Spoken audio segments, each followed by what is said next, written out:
Info les arroja una estadística muy general de las columnas, de cada columna, vendría siendo la variable, cuántos datos son nulos y cuántos datos no son nulos, y el tipo de la columna. Si es float 64, claro, es una variable numérica. Si es int 64 es numérica, pero es entera. Y los objetos son variables categóricas.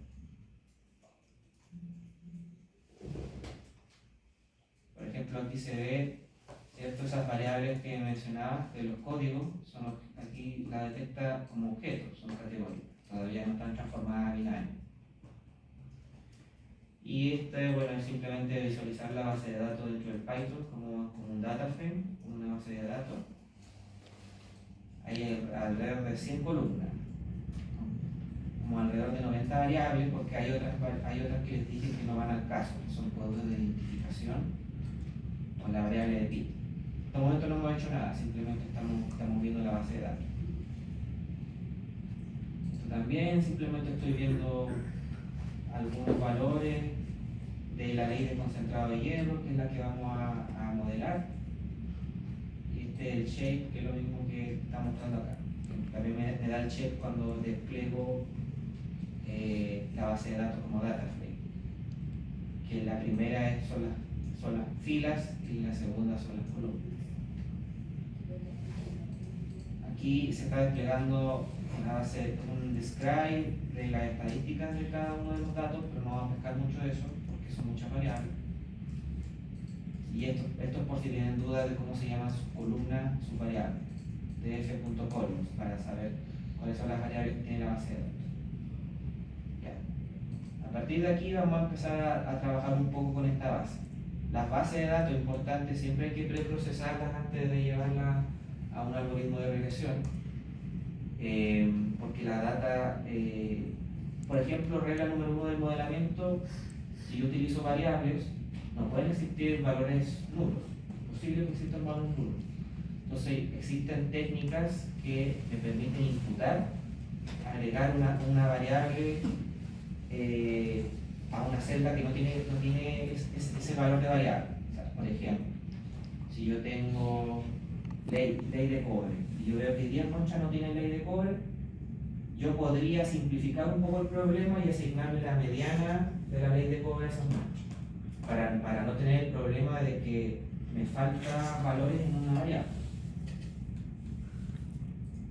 En este caso estamos viendo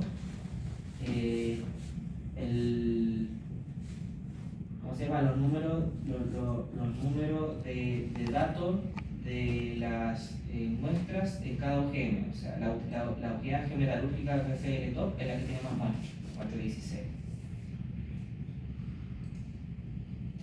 Aquí estoy simplificando el problema porque, por ejemplo, aquí me está mostrando que ANLT Ande, que es una unidad geometalúrgica, tiene solo 6 muestras.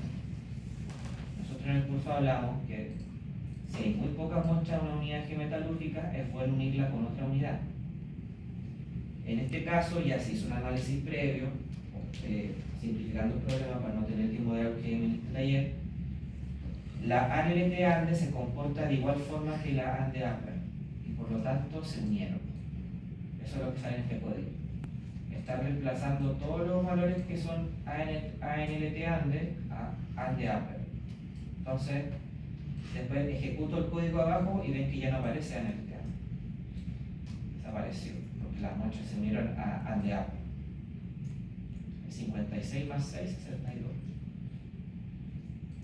Luego estoy diciendo, tírame la misma base de datos, pero filtrame dique y diorita.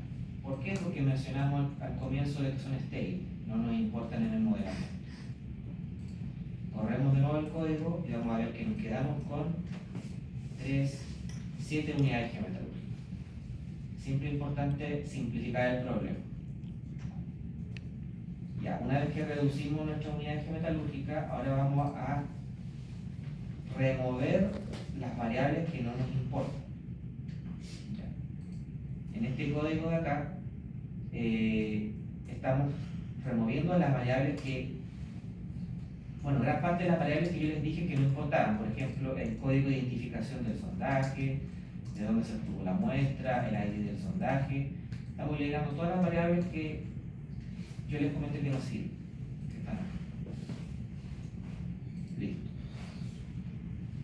Luego, aquí se está haciendo la simplificación de los códigos que mapearon los geólogos. Los geólogos cuando mapean lo hacen para el modelamiento geológico, no lo hacen para un modelamiento geometalúrgico. Entonces, como los geometalurgistas trabajan con el proceso, hay que simplificar el problema y aquí se están simplificando los códigos que hicieron. Por ejemplo, todos los códigos que son 700 significa que el mineral se presenta de forma maciza. La variación del código son cosas netamente variaciones muy geológicas que para el curso no van al caso. A nosotros nos importa que el hierro se presenta de forma maciza, es decir, que la muestra está con un hierro masivo, o sea, casi toda la muestra tiene hierro.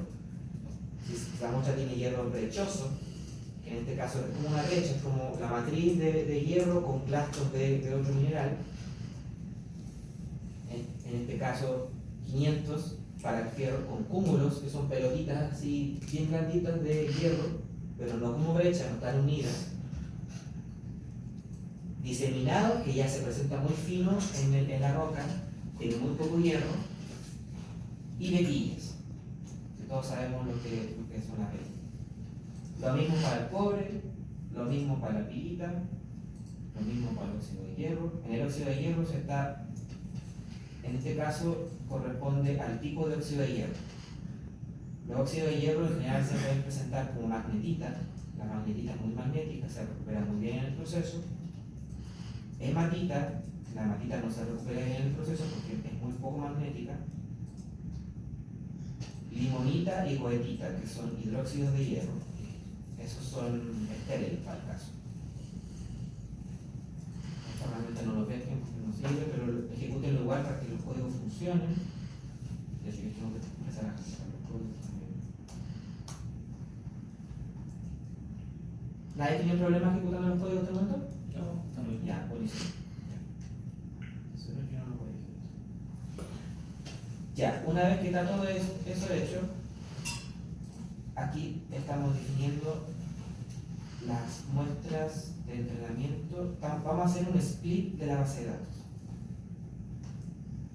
Simplemente el split, en este caso, aquí estoy definiendo cuál va a ser la columna que voy a modelar. Voy a modelar el área de concentrado de hierro, por eso la definí como I. Y las variables que son predictoras es un subdata frame que se llama X, y son todas las columnas que no sean la ley de concentrado, así que como eso. Porque ya hicimos un filtro arriba, vamos a hacer más filtro abajo. Siempre es importante usar este código duplicated que determina si existen duplicados en la base de datos. En este caso no hay duplicado. Y yo puedo incluso especificarle cuál columna es la que quiero que busque que haya duplicado. Pero aquí no se encontraron duplicados, así que no es problema. Yo en todo caso las bases de datos que les pase no van a tener duplicados, pero para que lo sepan. Esto es súper importante. Aquí vamos a hacer un filtro de las razones que tengan muchos nulos en la base de datos. Hay columnas que tienen tantos nulos que aún imputando no me sirven porque las estoy llenando con puras medias, con puras medianas, no me hacen nada en la regresión. En Machine Learning, en análisis de datos, existen métricas que me dicen, no sé, si revisan la literatura o si hablan con colegas, qué sé yo, en general, el corte que se hace para que una variable funcione es el 0,4. ¿Qué quiere decir eso? Que si a una variable le falta más del 40% de los datos, no me sirve. Si la variable tiene menos del 40% de los datos faltantes, yo puedo de alguna forma agregarle valor. Pero eso va a depender también de la variable. Por ejemplo, Esto es de conocimiento de geólogo, pero se lo explico para que lo tengan en consideración. Aquí está el wolframio y está el vanadio en ppm, estos dos de acá. Cuando uno hace un análisis químico, los análisis químicos tienen límite de detección. Cuando yo analizo el cobre, tiene un límite de detección de 0,001. ¿A qué se refiere eso? ¿Con límite de detección? ¿Perdón? ¿A qué se refiere con límite de detección? Sí. Imagínate que yo mando una muestra, la muelo, qué sé yo, tengo el polvo y la mando a análisis químico. El análisis químico, después yo tengo una pistola de absorción atómica. Disparo la muestra. Obviamente está calibrada la pistola. La pistola tiene un error de 0,001 en cobre. Como tiene un error de 0,001, quiere decir que una muestra que tenga menos de 0,001 no tiene certeza de saber la ley de esa muestra. Eso es muy fácil de entender para el cobre, siendo que obviamente yo no voy a analizar una muestra tan estéril. Pero un ejemplo, porque por ejemplo en el caso de las tierras raras, a mí sí me sirve saber eso porque las tierras raras están muy poco concentradas y yo puedo tener errores, no sé, de 10 ppm, por ejemplo. Entonces, si yo tengo una base de datos que la columna tiene valores de pura límite de detección, y el límite de detección en general en la base de datos se agrega como menos 0,001, sabiendo que no sé la ley de eso, pero probablemente está ahí. Si yo veo que tengo muchos de esos valores en una variable, no me sirve, aún si la imputo, porque están las muestras en límite de detección. Y el elemento químico no es una variable predictora porque todas las muestras tienen el mismo valor. Entonces, sabiendo esas dos cosas, aquí yo lo que creé fue una definición de un gráfico que me permite saber el ratio de valores que existen en la variable con valores inexistentes. Yo tengo que de FEOX 2 mod 1 para arriba, todas esas tienen más de un 40% de datos faltantes, porque está sobre el 0,4 en el eje X, las barras. Todas estas variables no me sirven. Y eso es lo que. Y después yo acá abajo estoy haciendo lo mismo, pero viéndolo de forma numérica. Profe, perdón, ¿cuáles son las que no sirven? Las que nos sirven son de aquí para arriba. De FEOX 2 mod 1 para arriba. Porque si ven acá el gráfico, FEOX 2 mod 1, la barrita y la proteína en el eje X está sobre el 0,4.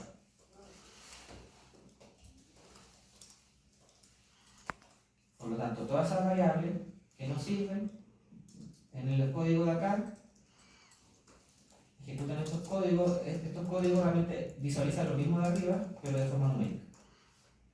Este código de acá me dice cuánto de las variables tiene más de 0,4 y son 12. Y si nosotros hacemos el ejercicio, 1, 2, 3, 4, 5, 6, 7, 8, 9, 10, 11, 12. Con esas 12 que están ahí. Después yo le digo ya, tírame cuáles son esas variables. Aquí me las está tirando. Y aquí me dice específicamente cuántos datos faltan. Aquí faltan 43% de los datos, aquí faltan 96%. O sea, casi ninguna muestra tiene esta lectura de LAPP. Por lo tanto, le digo, crea una lista de las columnas que no me sirven y tíralas fuera de la base de datos. Punto drop quiere decir que estoy eliminando estas columnas en la base de datos. Por lo tanto, estoy simplificando más aún el problema. Ahora me quedé con 56 columnas. Antes tenía 68, ¿sí? Como son 12. Y aquí, en este último, estoy haciendo el proceso de imputación, ¿cierto? Porque ya, yo dije que eliminé las sobre 0,4, pero yo tengo aquí 1, 2, 3, 4, 5, 6, 7. Bueno, tengo como un poquito más de 20 que tienen datos faltantes. Y yo no puedo tirar eso en un algoritmo de regresión, porque ¿qué pasa si una de estas variables es predictora y no tiene valor? Como hacer un valor nulo me va a generar una regresión nada, una regresión sin valor. Entonces yo necesito imputar esto.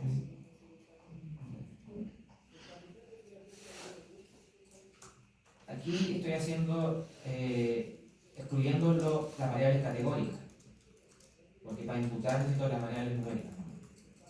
Excluirme la variable tipo objeto, o tipo categórica de la base de datos que ya filtré aquí.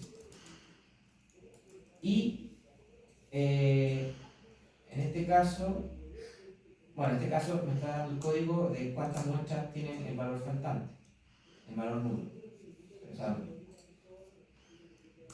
En estos casos, me está diciendo, estas son las variables categóricas, que no las voy a trabajar en la imputación, y estas son las variables numéricas, que sí voy a trabajar en la imputación. Ya, aquí vamos al caso. Este código, que se llama Simple Imputer, este es el que genera la imputación. Imputación significa agregar, darle valores a las celdas vacías de una variable. Cuando uno deja este paréntesis vacío, por defecto imputa por la mediana. Si ustedes presionan, bueno, en mi computador es Shift Tab, dentro de ese paréntesis les da las especificaciones de qué se ponen en ese código. Estos son los parámetros que uno puede poner dentro del paréntesis. Entonces, acá. Como ven, aquí dice strategy, comillas, min, la media. Eso está por default. Si uno no pone nada, el código automáticamente asume que uno quiere usar la media. Pero uno aquí en strategy puede poner por mediana, puede poner por valor más frecuente, por una constante. Entonces uno puede decirle al algoritmo cuál valor agregarle a las muestras que no tienen valor. En este caso se usó la mediana para simplificar. Uno ese ejercicio, la única forma realmente de uno saber cuál es la mejor forma de imputar una base de datos es haciendo la prueba y error. Uno imputa por mediana, hace una regresión, o uno imputa por media y hace la regresión y uno ve cuál de las dos regresiones son mejores. La única forma. Entonces, en este caso, estoy imputando en este código la base de datos numérica de X. Y en este caso, estoy imputando por la variable más frecuente, pero en las variables categóricas. La imputación en las variables categóricas es por valor más frecuente. En cambio, en la imputación de variables numéricas, por mediana, por media o por valor constante o lo que uno se le ocurra. Por eso yo dividí la base de datos para imputar, para hacer la transformación de imputación en una base de datos numérica y en una categoría. Hasta ahí ya hicimos gran parte del preprocesamiento. Otro dato importante, no sé si tienen una pregunta hasta ahí. Ya. Otro dato importante es el escalamiento. Cuando uno tiene variables numéricas en una base de datos de regresión, uno puede ver de que las coordenadas tienen valores de millones. Una variable de coordenadas tiene valores de millones. 7 millones, no sé cuántos, 500.000, no sé. Por la forma en que se miden las coordenadas, en UTM, ¿cierto? Coordenada UTM. Pero una variable de ley es pequeña en nivel numérico. 1,4, 0,3, no sé. La regresión no entiende de a qué asignarle más peso y qué no, y le va a asignar más peso a la variable que tiene un número más grande. Ese es el problema de la regresión. Entonces yo para evitar de que el algoritmo le dé más importancia a una variable que numéricamente es muy grande, yo escalo. Escalar significa muchas cosas, porque hay distintas formas de escalar variables numéricas. Pero en este caso, el escalamiento que vamos a utilizar es por estandarización, el robust y el min-max. La estandarización utiliza el tema de considerar la media y la desviación de la variable para escalar. El min-max considera para escalar el mínimo y el máximo del valor de la variable. Y el robust es una combinación de los dos. Esto tiene una fórmula matemática, estadística, que tampoco se las voy a preguntar, lo importante es que lo sepan. Lo importante sí, que sí tienen que saber, la estandarización solo se utiliza cuando la variable es similar a la gaussiana, es una variable simétrica. Cuando las variables son más asimétricas, se utiliza el robust o el min-max. Eso es importante. Y de ahí porque se hicieron todos estos gráficos de todas las variables. Este código de acá muestra el histograma, el gráfico de caja y el QQplot. ¿Ustedes saben qué es un QQplot? Un QQplot. ¿Correlación? ¿Ah? ¿Qué? ¿Correlación? ¿Correlación? Estoy preguntando. No, correlación no es. Mira, QQplot es la variable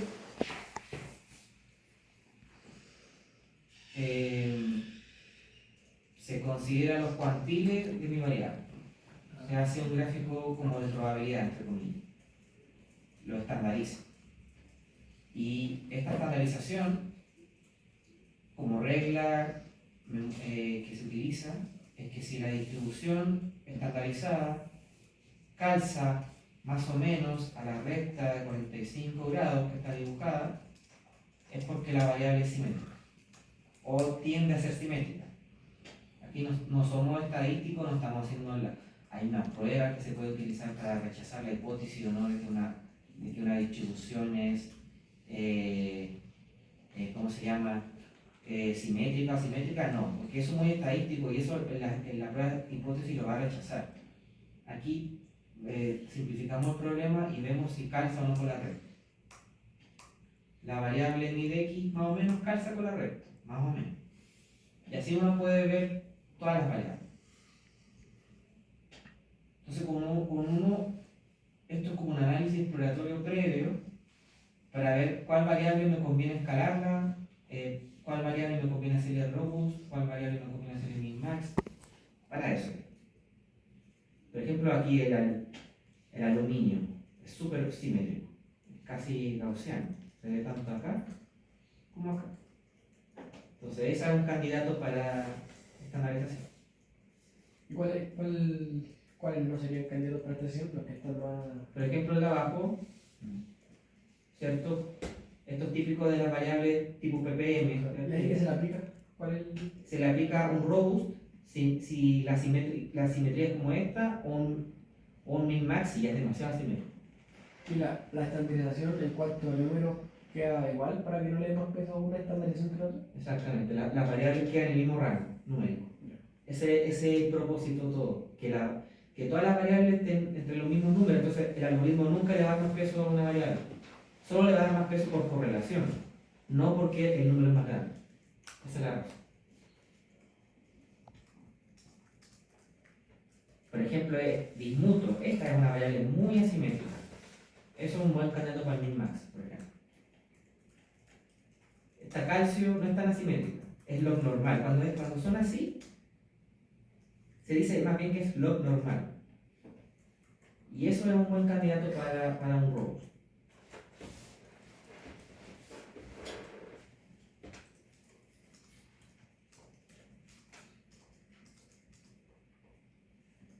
Bueno, entonces aquí están los algoritmos de estandarización, del robust y del min-max. Y aquí estoy diciendo cuál es variable, el nombre de la columna que quiero que esté dentro de la lista de estandarización, dentro de la lista del robust y dentro del min-max, según lo que yo analicé aquí. Luego creo una base de datos nueva uno podría pisar la base de datos anterior, a gusto de cada quien. Aquí yo estoy creando una copia de la base de datos, que es la misma, pero es la base de datos escalada. Y si se dan cuenta, aquí yo estoy aplicando la estandarización, aplicando el robust y aplicando el min-max, y después le estoy diciendo que me dé las estadísticas de la base de datos resultante. Y si se dan cuenta, no sé, la coordenada, por ejemplo, tiene una media de menos 0,2. No tiene sentido, ¿cierto? Porque está estandarizada, por eso no tiene sentido. Y si se dan cuenta, los valores numéricos son todos muy parecidos, están todos dentro de los mismos rangos. Entonces ya se evitó un problema. ¿Hasta ahí nada? Ya. ¿Puedes volver a explicar esto de los cuando como escalamos la otra? Ok. Ya. Entonces, yo tengo 3 métodos de escalamiento en este algoritmo, en este libro, porque existen muchos más. El más importante es la estandarización. ¿Por qué? Porque me permite transformar una variable similar a la gaussiana o una variable simétrica que se puede ver por los histogramas, si sigue la campana de Gauss, o si el gráfico QQ-plot está muy cercana a la línea de 45, es un buen candidato para una estandarización. Puedo aplicar un robust si la variable es asimétrica. En este caso, por ejemplo, estas dos variables, DTT más recovery o MC actual, son variables asimétricas, pero no tan asimétricas. O un min-max, cuando la variable es muy asimétrica. Cuando una barra del histograma se dispara por sobre todos los valores. Por ejemplo, la plata. Por ejemplo, el bipunto. Ahí es un buen candidato para el min-max. Existe, todas estas librerías son de una librería que se llama, se llama scikit-learn, sklearn. Ustedes ponen sklearn en Google y les ponen scaling. Ahí pueden tener más información de la fórmula que utilizar para hacer todos estos procesos. Pero yo les anticipo que estandarización toma en cuenta la media y la desviación. El robust es una combinación del estándar con el min-max, y el min-max considera el mínimo y el máximo de la variable. ¿Ahí estamos claros? Sí. Ya, y este es el último preprocesamiento de la base de datos, que se va a hacer con las variables categóricas. Si se acuerdan de lo que hicimos con las variables categóricas, eliminamos las inútiles y las que le faltaban valores las imputamos por el valor más frecuente. Es decir, que si ponte tú el valor de Q cúmulos, aquí sale, es 568 en la base de datos. Entonces ese es el valor que se imputó, porque es el valor más frecuente de la base de datos. Pero aún así son variables categóricas, no son numéricas. Aquí se hace one-hot encoding, así se llama en Python. Cuando uno habla de one-hot encoding, transforma una variable categórica en una variable binaria. Entonces, aquí tenemos, por ejemplo, la variable pi_min_mod1. Tiene 3 valores: pi diseminado, pi cúmulos, pi vetilla. Si yo aplico one-hot encoding, una variable que es pi se va a transformar en 3 variables. Para esta variable va a haber una variable que se llama pi vetillas, va a haber una variable que se llama pi cúmulos y otra que se llama pi diseminado. Si la muestra es de vetillas, se le asigna un 1, si no, un 0. Y así para todas las categorías que salen aquí. Entonces, uno puede ver de que es verdad, voy a tener muchas más variables, ¿cierto? Porque si una se transformó en 3 y las demás pueden ver que tienen más categorías, voy a pasar de la reducción que hice al principio a tener más variables. Pero ahí no me queda de otra, porque es la única forma que se conoce, o al menos que yo conozco, me imagino que deben existir técnicas más robustas, pero la única forma que conozco para que un algoritmo de regresión considere una categoría de forma numérica y haga una predicción en base a esa categoría, como un predictor. Entonces aquí estoy aplicando el one-hot encoding. Este es el encoder, y cuando uno pone punto .fit es porque estoy aplicando la función one-hot encoding en la variable de base de datos.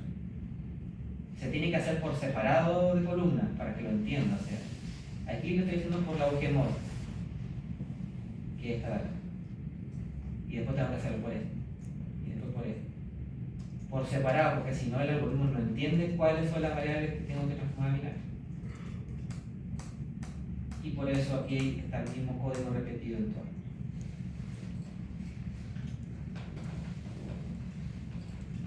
Aquí simplemente estoy viendo las columnas de mi base de datos. Esta no me importa porque esta es una que yo vi. Estas son las columnas de categoría que yo transformé, y estas son las categorías que estaban antes del one-hot encoding. Y estas son las categorías que todo esto, final dataset, corresponde a todo lo que hicimos.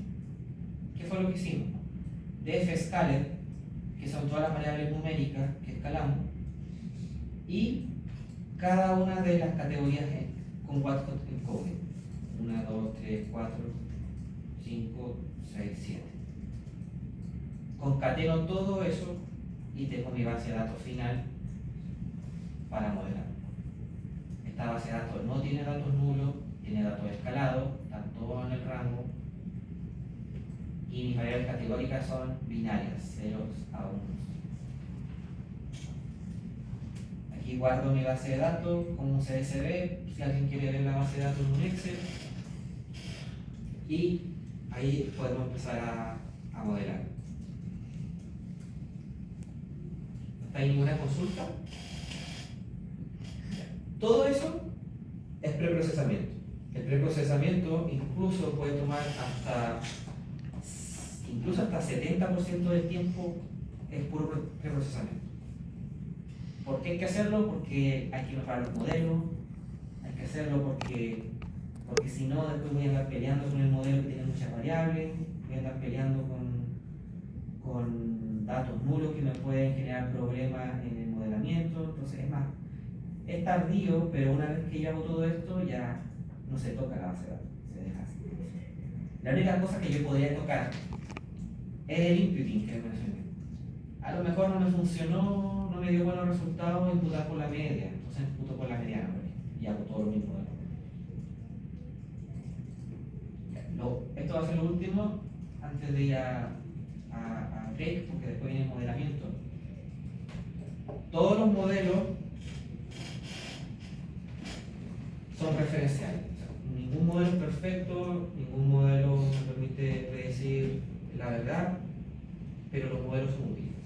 Eso es la regla de modelamiento, la primera persona que modeló, incluso hay un quote de eso. Por lo tanto, yo cuando modelo hago varios modelos, no hago uno. Y los varios modelos, hay un modelo base que se llama el modelo dummy, un modelo de prueba. El modelo dummy siempre se hace con la regla del mínimo esfuerzo. Esta función que ven acá se llama linear regression, es una regresión lineal simple. Nada especial del otro mundo. Los modelos dummy en general se hacen con regresión lineal sin hacer nada. Hay regresiones lineales un poco más sofisticadas, pero esta es una regresión lineal de poco esfuerzo. Aquí pueden ver de que yo al hacer una regresión lineal, aquí voy a explicar un poquito más la línea de código porque es importante. Aquí estoy generando mi modelo base de regresión lineal. Aquí estoy generando una función que se llama scores, que son los puntajes que va a generar la predicción. dfscaler es la base de datos que acabamos de procesar. No es final dataset, importante porque esto es muy importante. yo les dije que las variables lineales las transformamos en números para que funcione la regresión. La regresión lineal no funciona muy bien con las variables lineales. Es muy raro que funcione bien.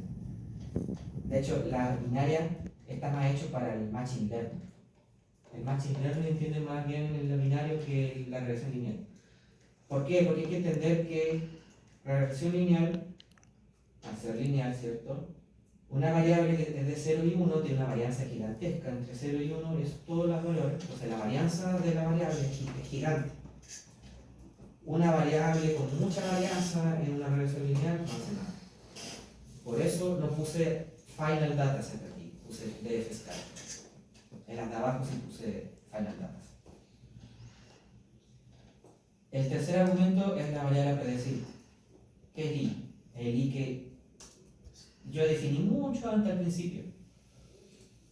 Si se dan cuenta, a el i yo nunca lo transformé, nunca le hice nada. A la variable a predecir no se le hace nada, no se toca. Yo no puedo preprocesar la variable porque después me predice una variable que no tiene sentido, me predice una variable escalada y después yo tengo que volver a retransformarla, entonces no.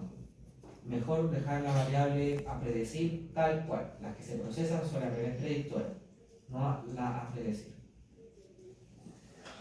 Y finalmente, el CB y guión igual 5.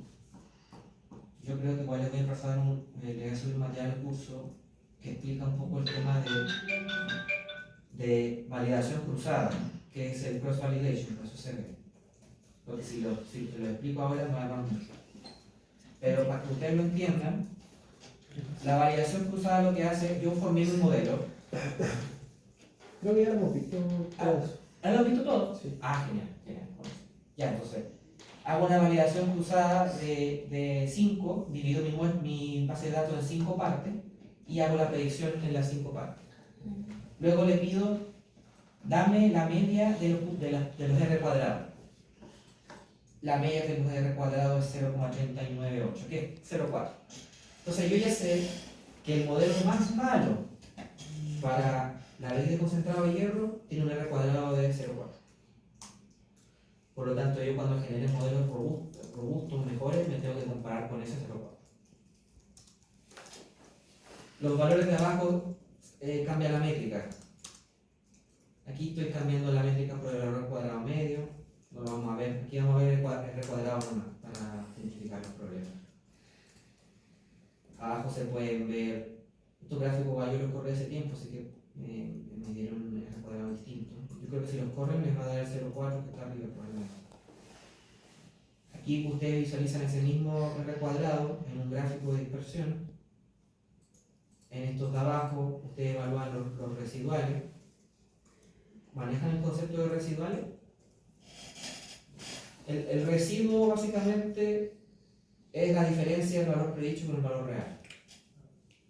Entonces aquí yo estoy ploteando los errores de cada una de las muestras con la predicción. La predicción tiene que ser insesgada. Para que sea insesgada, los errores tienen que ser una distribución normal. Si la distribución es normal, su modelo no es sesgado. Si esto fuese para lo positivo, quiere decir que su predicción está sobreestimada. Si esto fuese para los negativos, su predicción está subestimada.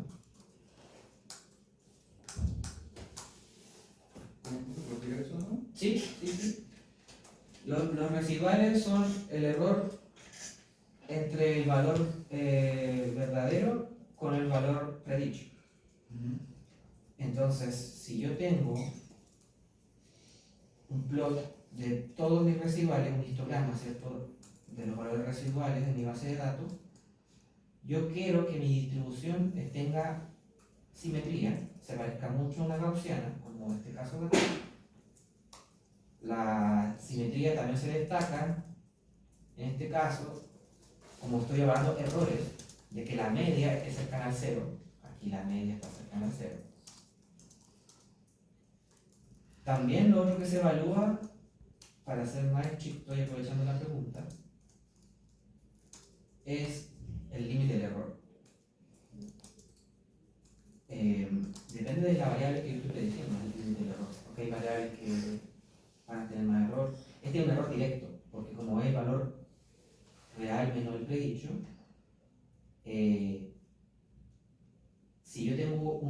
10, quiere decir que tengo una diferencia de 10% de concentrado de hierro.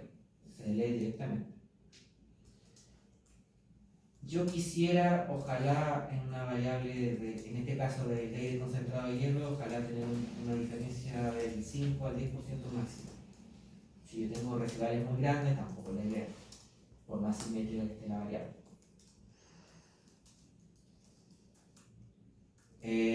Si tuviéramos otros casos en donde el modelo no tiene esta distribución y tiene una distribución asimétrica, si fuese asimétrica positiva, es decir, esto es achatado y aquí crece, quiere decir que los residuales son muy grandes, y al ser muy grandes quiere decir que mi modelo está sobreestimado.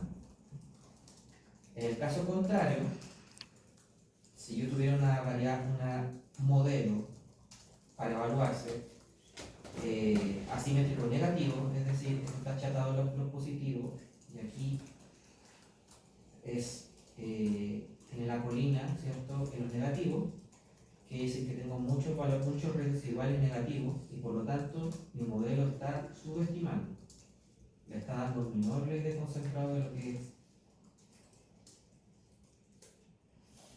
Todas esas métricas son súper importantes porque eso determina si mi modelo es aplicable, si no es aplicable.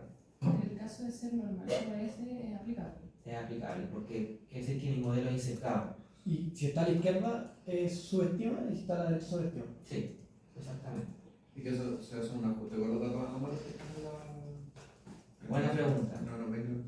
Buena pregunta, mira, ¿cierto?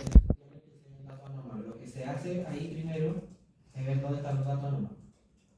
¿En qué unidad? Nosotros vimos que había unidades que tenían igual pocas muestras. Si existen índices de que esas muestras están en una unidad poco representada, yo puedo vivir con ese error. Por el contrario, si esas muestras están en un sector en particular del yacimiento, yo las saco de la base de datos, tomo más muestras en esa zona y hago otro modelo para esa zona. Va a depender mucho del problema de dónde estén esas muestras.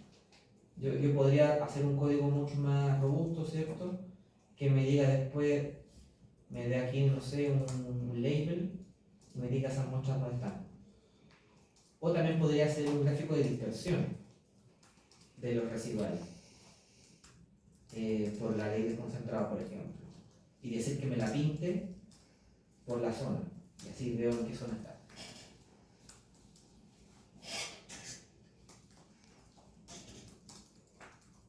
Bueno, después del break vamos a ver de que si uno utiliza algoritmos de machine learning, uno puede incrementar significativamente las predicciones. Uno también podría hacer una regresión lineal más robusta, en este caso no lo hice, pero existen, apretando Shift Tab, normalmente eso puede variar depende del computador, pero en mi caso es Shift Tab, pueden ver todos los parámetros que le pide la regresión lineal. Ustedes pueden ponerle si consideran un intercepto o no, porque la regresión lineal puede considerar un intercepto o no. También puede ver si normalizar, pero en este caso, cuando ustedes vean que una librería dice deprecated, es porque ya no se usa. ¿Por qué? Porque uno prefiere hacer su propio proceso de estandarización a que el algoritmo te lo haga sin una caja negra, sin que tú sepas qué está haciendo.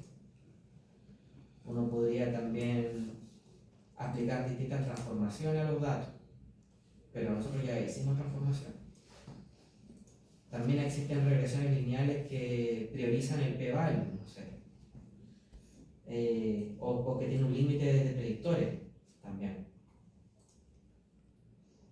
Pero en este caso no lo estamos usando. Ustedes si desean, se pueden dar ejemplos de eso, pero no me interesa mucho, porque en general en este curso a lo mejor puede ser un poco subjetivo de mi parte, pero yo encuentro que los modelos lineales no son muy buenos predictores en general. La variable tiene que ser muy simple como para que prediga bien. Y nosotros hemos visto en los casos de estudios, por ejemplo, que las variables geometalógicas son variables muy complejas. que aprovechar al máximo las nuevas tecnologías que se disponen. De hecho, en los proyectos mineros, que los últimos que hemos realizado, estamos incorporando más el tema de Machine Learning. Obviamente la industria es un poco renuente en algunos casos, no quieren utilizar estos algoritmos porque pueden ser un poco de cajas negras, pero eso ya no es tan así, porque existen métricas como esta, por ejemplo, lo vamos a ver vuelta a clase, que aún siendo Machine Learning me permite ver cuáles son las variables que importan más en mi modelo, y yo como geólogo, que soy geometalurgista, tengo que ver si tiene sentido que esta variable tenga alto impacto en mi modelo y no sea algo ficticio del modelo. O sea, ahí juego con la parte numérica, juego con el Machine Learning, y con la parte, si tiene sentido, aplico mi sentido de geólogo. O aplican su sentido geominero metalúrgico. Si tiene sentido geológico, minero metalúrgico.